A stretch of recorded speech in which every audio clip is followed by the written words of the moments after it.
Dahil sa mabilis na pag-aksyon ng mga tauhan ng Quezon City Police Station, 4 na kalalakihan na sangkot sa pagnanakaw ng cable wire theft at illegal possession of firearms ang kanilang agarang nadakip.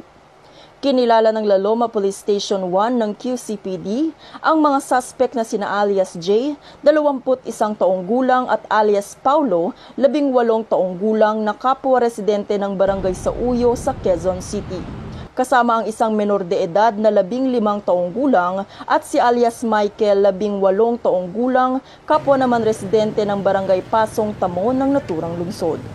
Namataan ng mga pulis ang 5 lalaking suspect na nagkarga ng mga copper cables sa isang puting Mitsubishi L300. Tinangka ng mga suspect na tumakas, ngunit kalaunan ay naaresto din ang mga ito. Na-recover mula sa mga suspect ang isang puting Mitsubishi L300 copper cable wires na may 36 metro na nagkakahalaga ng 252,581 pesos. Isang kalibre 38 na revolver na may 5 live ammunition, isang empty cartridge at 2 itim na handheld radio.